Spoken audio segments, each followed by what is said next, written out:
Yo, yo, yo, yo, yo, what is going on, CoD Familia? It is your boy BN, aka Mr. Kingdom Builder. And in today's video, we are going to be touching on some big stuff.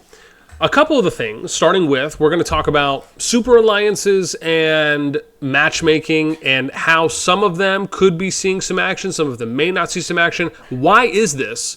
Number two, is NOIR the resurgence of TA 2.0? And will they pop in a similar way or differently as a balloon that gets too much air and then explodes? Three, we're going to show you some history that kind of explains some of this. And then four, why is it that big alliances, top strong alliances, do not come out and fight at certain points throughout a season?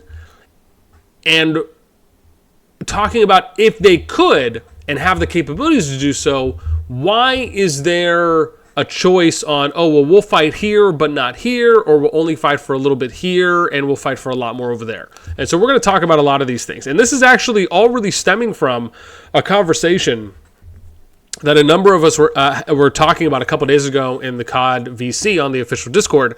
And it really got me thinking about a lot of these things. And so I thought it would be fun to kind of go down this historical rabbit hole and then also talk about how this is really impacting some of the things currently. So, as always, if you enjoy the content, make sure you throw us up because it helps out a lot. So let's first start off by providing some history here, because I want to start off with this whole NOIR is like the TA 2.0 resurgence, if you will. Now, let me give you a brief history lesson here on TA. So TA, known as the Avengers, started off in Season 2. Excuse me, Kingdom 2. I was going to say server. But in Kingdom 2. And if we go, I'll just do it this way. And we'll do boom. Right, so they started off in Kingdom 2 once upon a time. Now, I actually was doing a test project at this time, which was really just one alliance. We just wanted to go in. We wanted just to play throughout a season and just kind of see what everything offered, right? The idea really wasn't to stay and play there for, ever and keep playing those as main accounts. It was just, hey, let's go in as an alliance and let's just kind of see what the game has to offer and figure some things out for our eventual project that we ended up doing on 65. And so we actually ended up landing in Nivola, pretty much I think on like the eastern half or eastern third of this area. Now, there were some other alliances at the time where Burning Lands, this area was kind of split in half. It's been adjusted now, but back in the day, you actually had a ridge here that split between the volcano and basically where the river was. And it was kind of like this really tall mountain, kind of like the North Wall, if you will, in Game of Thrones. And it kind of split this area west and east. And so you had two areas here that you were able to kind of work your way over from to Nivola, and then you had, the Darland, the Forgotten Lands, Zolan, Burning Lands was actually a little bit more here to the right, and it's Frostia was a little bit more down here. Oh, I'm sorry. There was another area, and I'm forgetting what, Kaltia. That's what it was. So it was Kaltia here, and then it was Burning Lands over here. So it was like Kaltia, Frostia, Nivola, Darland, Forgotten Lands, Zolan, Burning Lands.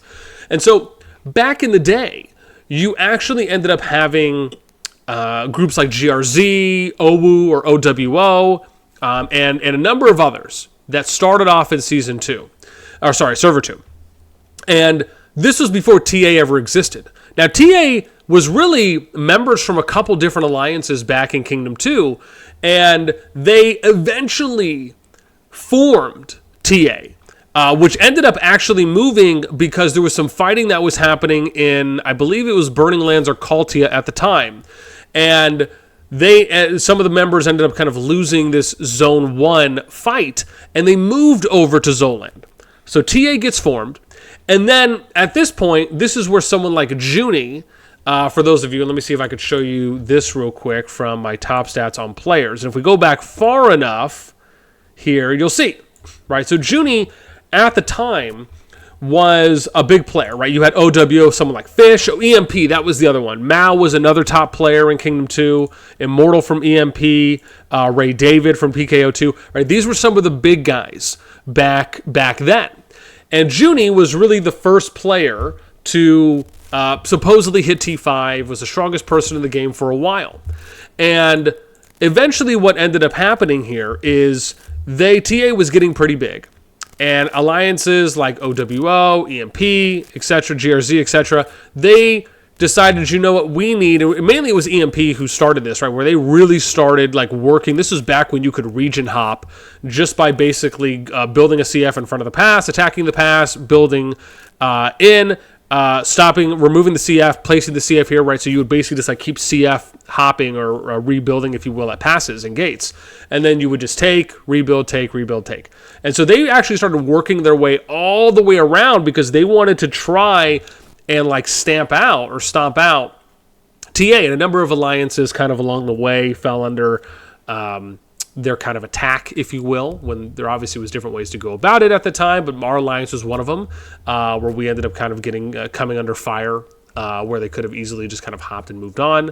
And so as they worked their way around, the idea was, well, we need to get to Zoland so we can apply some pressure on them and try to kind of stomp them out before Zone 2 opens and before Zone 3. Sadly, it didn't end up working, and they really weren't able to finish them off there.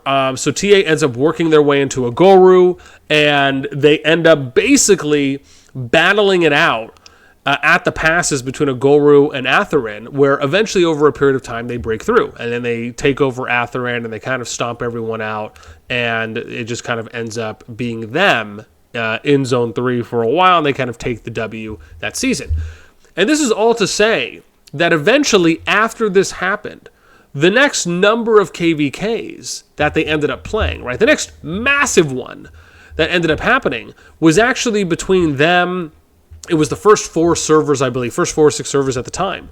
And one of the strongest alliances back then was King. And this was from Server 1. So if we go back to alliances, you'll see King here as, at the time, they were the strongest alliance currently. And you could see at the time, this was back, well, we're almost 2 years ago now, right? You could see all the kingdoms from Kingdom 2, right? It was DWD, it was 1V, ATM, Atum, GRZ was there. That was Uriel, I think Uriel's alliance at the time, PKO2, and then you had TA, right? So they were kind of on their way up at this point. And you could see that, right? They were the 3rd strongest alliance behind OWO and EMP. But Kingdom 1 at the time had some of the strongest alliances. And so when they ended up going in, the idea was like, okay, well, this is going to be like, because these were the alliances that went in, right? So you look at 11-9, and the 11-9 over here to, I think, 12-9. We did 11-9, 11-29, right? So these were some of the groups that ended up going in. I think we did SOS1. Yeah, so here it is. So now you can see this is kind of how it looked going in to I think this was afterwards, right? Because keep in mind, King was still a really strong alliance at the time when they ended up going into that first KVK. And what ended up happening was you had TA and King that basically fought in Forgotten Lands. And King, I think, was in Zoland. TA was up here in Darlin. Again, it might have been named something else at the time because this was the first iteration of a Season 1+ map. And so they ended up, King came up from the north, TA came down from the south, down from the north, out from the south. I said the opposite. And they basically fought around the middle of Forgotten Lands. Now, they ended up fighting, I believe, a couple days at the most. And in short, TA ended up taking the W there. And they actually assimilated a number of King people. And you may notice this because someone like Ghost, who actually was the lead for King, is now the lead for NA, which is the Nova Avengers, right? This is where they did that merge with NK and MW, for those of you that remember, TA did and TM. And so Ghost used to be the king for the King Alliance, the top alliance in Server 1, coincidentally called King.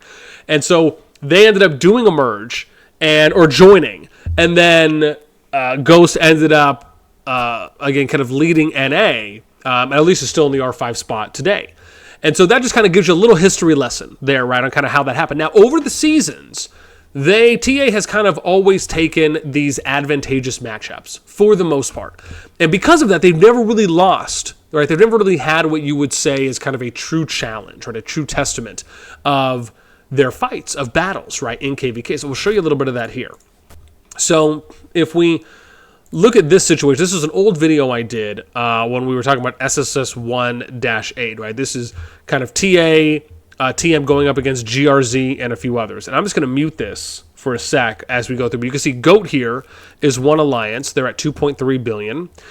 We look at GRZ 2.35 or 2.4. TM was 3.4. This is Wayne. Now, TA was a little bit stronger from what I remember. I accidentally clicked on TM a second time and I forgot to click on TA. But they were pretty much about similar power, but I believe TA was a little bit stronger. So, you probably have about a 2 billion, 2.5 billion lead on this matchup here, which back then, when these were the power levels, that's pretty significant.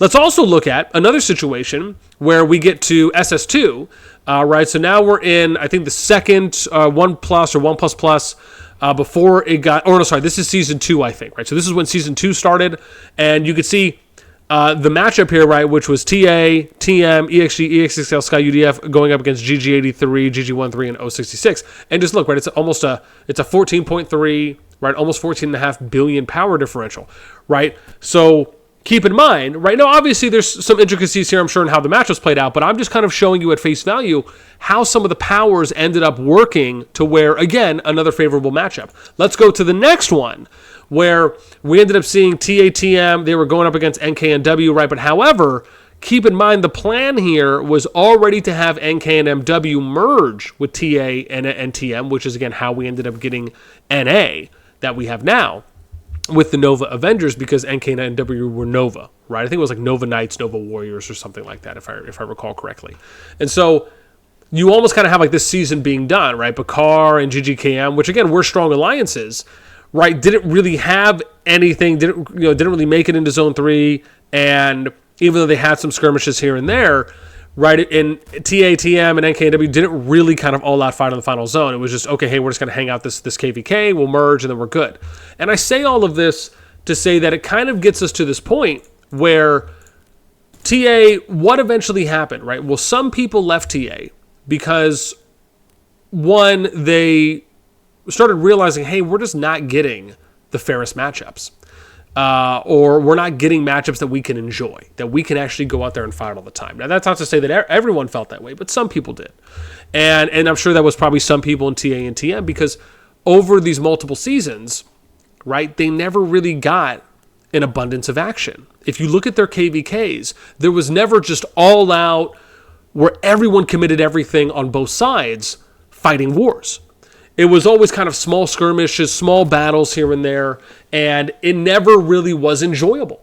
I would have to say for both sides, right? For the TA and TM side, because they probably wanted more action, and then for the other sides that were going up against them, that probably just wanted the matchups to be a little bit closer in power, so that way their players would feel like, okay, we actually have somewhat of a fighting chance here, so let's go ahead and engage, let's go ahead and use some resources and troops, etc. And so eventually it got to a point where some of the people in those alliances left to go and join other places to hopefully try and find some better matchups. And then a remainder, the majority of them, I believe, had stayed.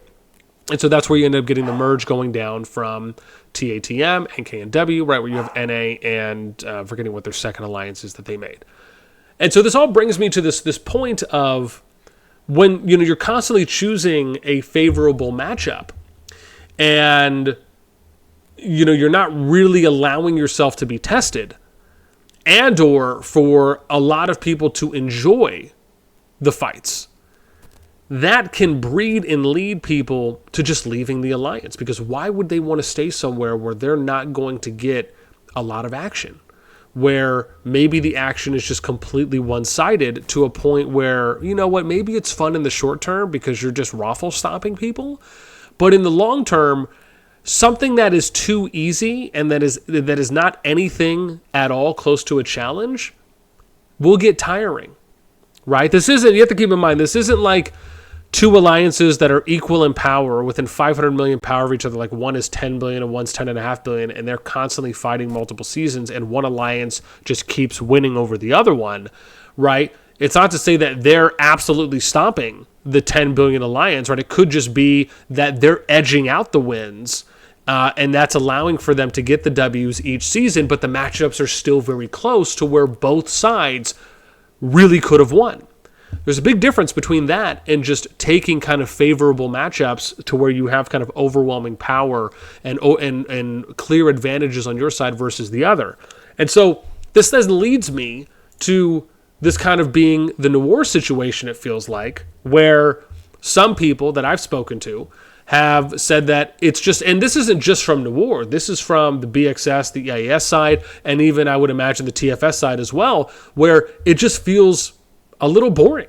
Because on one side, right, why would EIS or BXS necessarily fight NOIR straight up when there are just clear power differences? And we'll show you this too as well, right? So if we look at the, where's my thing here, right? So let's go to alliances and we'll kind of work our way all the way over here to the left. And you can see here, right at the time when we pulled the data, 2 weeks ago, a little less than 2 weeks ago, NOIR was at 24 bill. BXS was 18.4, EIS was 16.2, TFX, right? So it's like, and you have to think about it, they have how many more 100 mil plus players than they do? It's just, at that point, it's almost as though, okay, maybe we will fight, but if we do, maybe it's not going to be for that long, or let's just not take the fight. Because keep in mind, BXS and EIS could have went to the NOIR side to fight those matchups, but they didn't. They opted to go the TFS side. Why? Because the TFS matchup was a little bit more favorable for them. It didn't feel like it was maybe as overwhelming or as big. Now, obviously, that isn't necessarily going to be the case once they end up fighting it out in the level 3s or the zone 3s once the level 4 pass is open. And this obviously isn't to say that this happens in every single KVK. And it is getting a little bit better because the kingdom pools are getting larger now, right? Where we previously had 119 kingdoms going into this current SOS or Season of Strife KVK season that they would get matched and paired with for their own groups, right? When you have a lot more kingdoms in a pool, it allows for closer matchups to be made. But it still is something to keep a lookout for, is that if your alliance is just too strong, or not, I don't want to say too strong, but if it's very high powered, to me, it's almost as though you have to be so much more careful on how you go about selecting matchups, because you don't want to put yourself in a situation where you are depriving your players of being able to get a lot of action. And it makes me wonder if will the same thing that happened to TA, where you will see a pop, if you will, of some people leaving, will something like that happen to NOIR? Because NOIR is almost on another level compared to where TA, even though it is a little similar. It's a lot similar than other situations. They're so much bigger. They're growing at such a higher rate, and they're recruiting like the top/stronger players on average to the alliance. Will they eventually see something like that happen, where there will almost be this internal frustration that maybe no one will really talk about, or maybe barely talk about, and you won't really know it until it happens? It's kind of similar with the kind of TFS situation during their split, at least on this portion, where I remember having a conversation with Jason and a few people there, and this is obviously public knowledge now, where they ended up doing this poll to see who was interested in staying, who would like to leave, and maybe go find other avenues. And they basically put 2 reactions on a post and ended up seeing that about half of the people, is pretty much almost half and half, for people that were going to stay and people that were going to leave. And and part of it was almost shocking to me, because typically in those kinds of situations where if people are going to leave, you would almost imagine that they're not going to be so upfront and honest with just saying that, right? They sometimes will just let management know, or some people know in most cases, right? But typically aren't going to broadcast it to the entire alliance.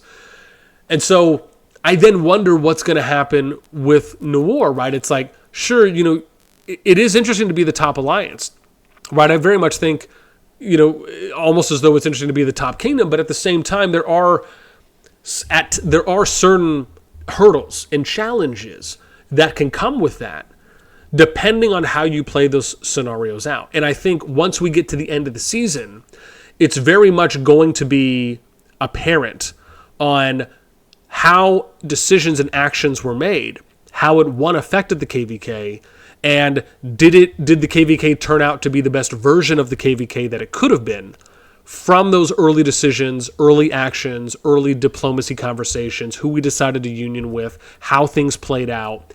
And part of me wonders, will there be some self-reflection on not only who we chose to match with, but on how big we are? Because sometimes being the biggest kid on the block in a KVK, where you at least have an advantage over everyone else, as we said before, it really almost requires you to be so selfless and to be so self-aware of your own position that you have to almost think about the good of everyone that's in the alliance and not just maybe what management wants to do. It's thinking sometimes about how are we going to be able to create the most enjoyable and the most fulfilling KVK experience for all of our members, and kind of being a steward to them and really thinking about them and putting them front and center as a priority. Because I will say this, if the action does not last that long, once the level 4 pass is open, and once we get to final zone, I will have no problem chalking this up as the biggest disappointment of a KVK in COD's history. And I will feel very sorry for not only all the players involved that participated in this KVK, but I would almost argue feeling more sorry for some of the NOIR players if they're not able to get their fill. Because you have to think about, people are going here as the strongest alliance because they're probably hoping that they're going to be able to get a lot of action. Why would you migrate? Why would you keep playing in the strongest alliance if your expectation is not to fight? And it can't be just fighting for a day. And so, right, and I'm talking like a day in each zone, right? You have to try to get to a point where you can almost emulate what I believe was single-handedly the most enjoyable, most fulfilling, most spectator-friendly match to watch, which was when TFS went up against NOIR in that SB1, that Bellerin Season 1 KVK, where they fought for about 3 weeks, or like hardcore, more or less, fought for about 3 weeks, and then continued fighting throughout the remainder of the season. That's what I'm talking about. Now, I have realistic expectations, so I'm not going to assume or imply that every KVK happened like that, because they didn't. But there was a few other KVKs outside of that one, the TFS NOIR one and SB1, that also did have some longer lasting PvP, not as long as that. But I think, to me, that's almost what I would love for the standard to eventually be, right? Is you want to be able to fight for maybe up to a few weeks. Right? I'm talking like once you get to final zone, right? Maybe not necessarily throughout the entire season, right? For each zone, maybe you'd like to see a couple days worth at minimum of fighting. But once you get to final zone, you're almost thinking, man, we need to fight kind of all out, or at least up to something like that, where maybe over time it gets there.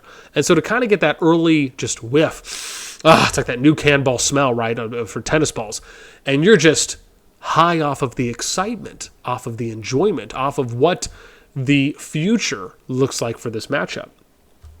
And so just the whole topics are interesting to me.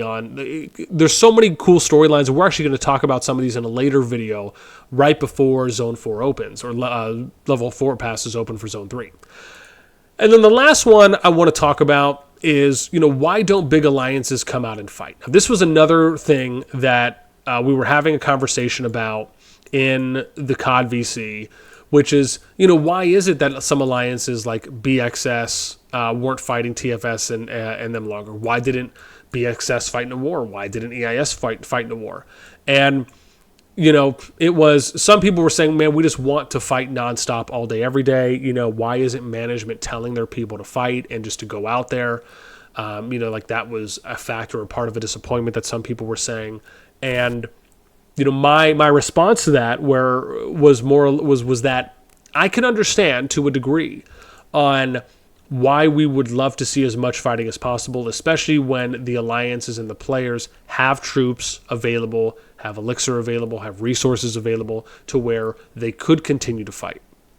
However, there's kind of two ways of looking at this. The first is that, and we'll just use the kind of TFS BXS example to start, is BXS, they ended up fighting for what? Some people said it was like 5 or 6 hours. I'll just say less than 10 hours, right, that it lasted, because I didn't hear any reports that it lasted longer than that. So we'll say the Zone 2 opened at Frostia. They fight for less than 10 hours. TFS and AFS end up getting the W. It was very short-lived, and I'm sure was very left people wanting more. We'll say that. Now, why is it exactly that BSS and XSB stopped fighting? Is it because maybe the online time or the hour wasn't favorable for them having a lot of people on in the moment? Did they just not have a lot of people on in general leading up to the fight, even though they probably communicated and let everyone know ahead of time that, hey, this is the time where everyone needs to start getting on so we could start preparing for the matchup in Zone 2?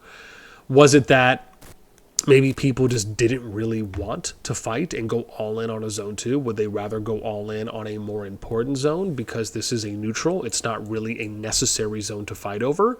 And so did they have people that may have even been communicating or trying to advocate for, let's just not even fight, let's not even waste troops beforehand? Did they find that taking over the territory and having some of the additional RSS income and advantages, maybe as it may apply to building more towers, capturing the Thunder Rocks for additional bonuses? Did they just say, hey, that's just not really that big of a thing? Maybe we just don't need that. Who knows? But what I will say is that this is how it will look to me depending on how Zone 3 plays out once the Level 4 passes.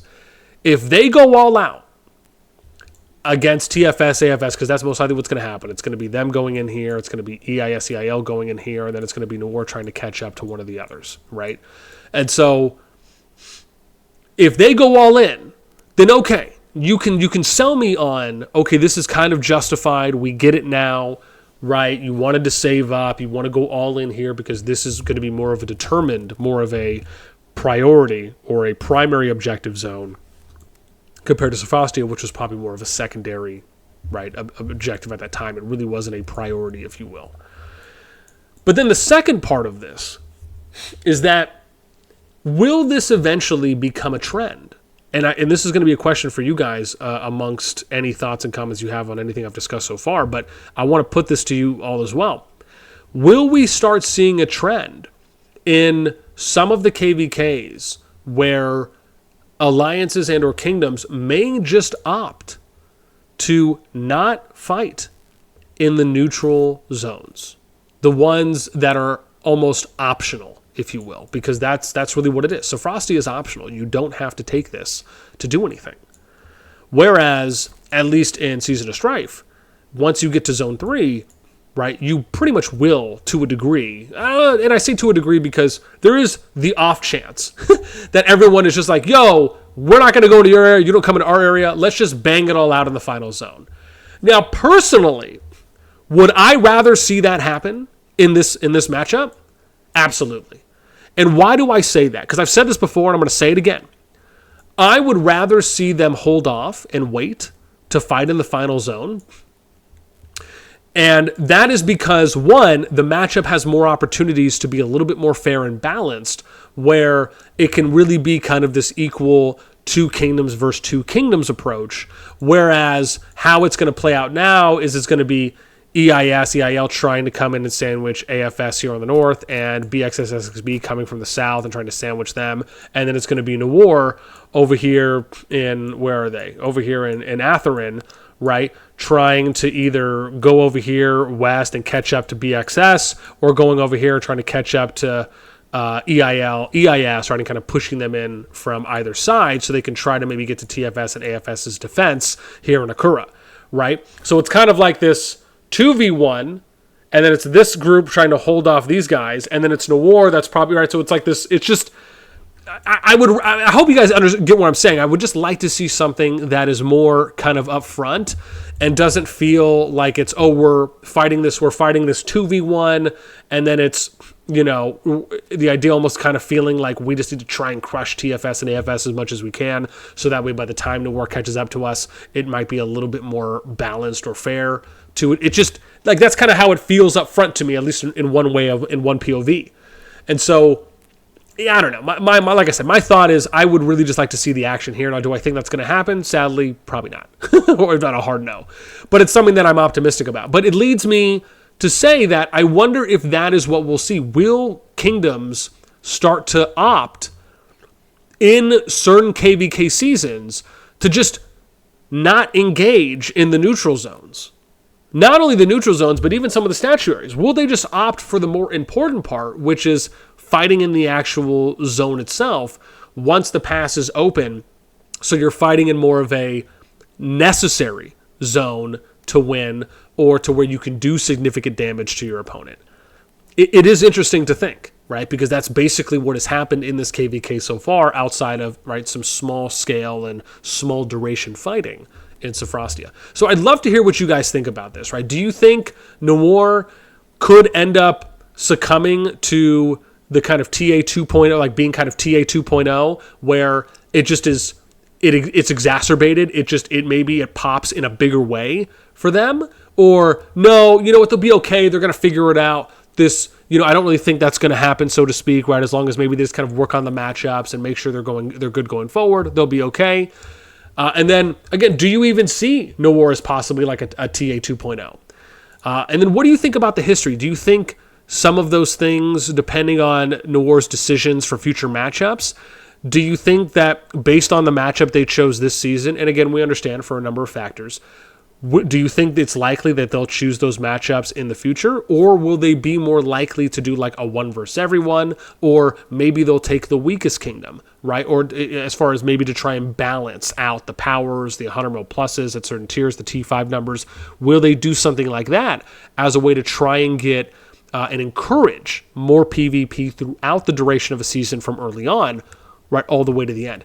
It is fascinating to me because there is some history here. There's some precedent here, at least in some parts, from what we're seeing happening now in today's KVKs and seasons. So I'd love to hear what you guys think, if there's any similarities, if you find that maybe that you have some worries here, or you're a little bit skeptical on how things may play out. I'd love to hear. Let me know in the comments down below. That's going to do it for me. As always, until next time, we'll catch you later.